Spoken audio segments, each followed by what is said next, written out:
The biggest impact right now is the slick roads and the power outages. Our team is positioned across the region. We will have various live reports from each of them. Enjoy the beauty of what's going on and don't drive out here.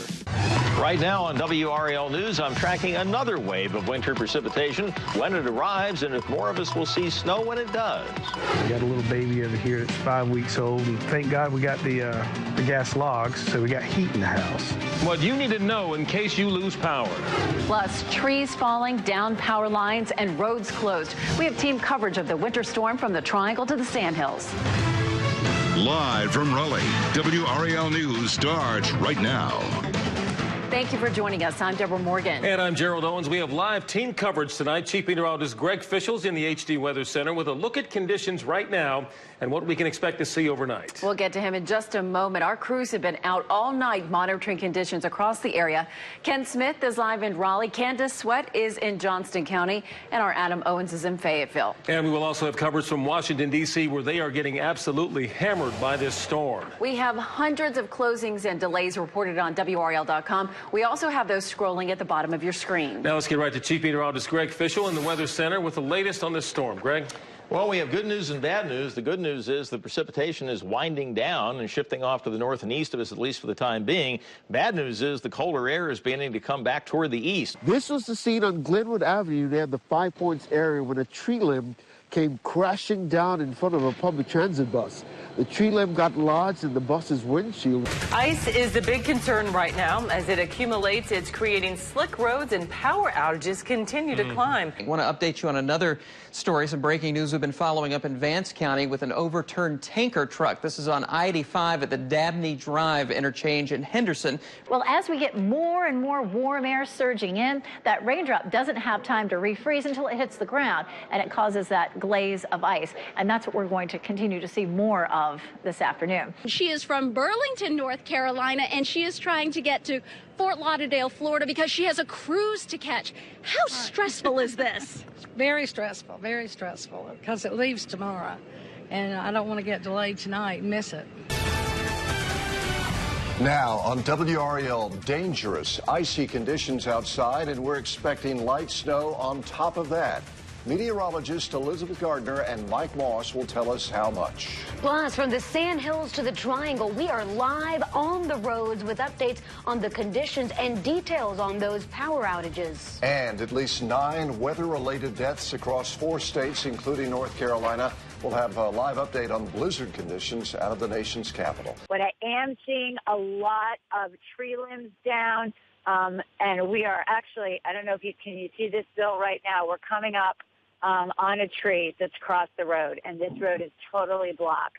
We are on Highway 50 just near Rand Road, and this is the kind of stuff, that if you're flying along and it's dark and you don't see this, very, very dangerous. This ice is just bringing the limbs and the trees down all around the area. Thank God we got the gas logs, so we got heat in the house. I got a little baby over here that's 5 weeks old, and I want to make sure he's nice and warm. It's been very rough over the last 48 hours. We're tracking the number of deaths in weather-related accidents. And so you really need to be cautious if you're getting out this morning, getting into your car, in your driveway, going down your front steps, wherever you are. It's just a sheet of ice everywhere. It's absolutely terrible out there. I actually thought a train jumped the track over there. It was so loud it shook the whole house. Then when I came out the front door to take a look, that's when we found out the tree was laying on top of the house. Right now on WRAL, snow and ice paired with the strong winds knock out power to more than 100,000 customers all across the state. Crews are still working quickly to fix downed power lines and restore electricity to homes as we prepare for another night of freezing temperature. In fact, you can see some of these crews behind me still working very diligently to try to get these power lines fixed. And actually, I don't know if you can see on your TV screen, but we're out here and we can see low-hanging lines parallel to New Bern Avenue. And then there's also a few lines going across all 6 lanes of New Bern Avenue. So as you can imagine, not a safe environment for drivers out here. There are several thousand people without power still here in the Triangle area. Now, to sum it up, the winter system left us a huge mess, and we will be dealing with this at least for a week or possibly more. David, behind me is a good example of what power crews are dealing with. There's a power line with a tree branch hanging over it, and there's so much ice on the tree that it threatens to fall and take the power line down with it. Power crews at Mudcat Stadium. Look at the lineup. A team ready to lace whatever's come loose. Bucket up, swing for the trouble spots. And there's a big one in Bailey, Nash County. Some of the poles did snap. A lot of them just snapped right in half. 5 poles down. So we've got a 30-man crew that's out here that's going to be working on putting the poles back up and getting power back on for about 500 to 1,000 customers in the area. Don't have any way to cook or anything. Todd is one of the ones waiting for the lights. Has it been a real hardship? Well, if I hadn't had gas logs, it would have been. Midday Saturday, and almost 100,000 people are without power in the Triangle, and even more across the state. Across the Carolinas, we have about 7,000 line workers. For those crews, getting power back on quickly weighs heavily. This line is dead. And how many more? The strain is troubling. Ice like this is no holiday. There's extensive damage here, so our crews are going to be working really fast. In North Carolina, we help each other. Now is the time to stick together, right? Now is the time. Our promise is to provide WREL weather coverage in as many ways as possible. Enjoy the beauty of what's going on and don't drive out here. Follow the storm on WREL.com and Facebook. And when the power goes out, on the WREL News app. Let's help each other stay safe. That's just what we do. Only WREL News. This delivery couldn't come soon enough. We did okay through the night, but by the time we woke up this morning, oh my gosh, we were freezing. This crackling fire has been the only source of heat for Patricia Cox and her husband since losing power in their Garner home Friday night. And this is what I get, a lot of nothing. They say they called Duke Energy to report the outage, but didn't get a response, so they tried again. They said that they were having trouble with their reporting system.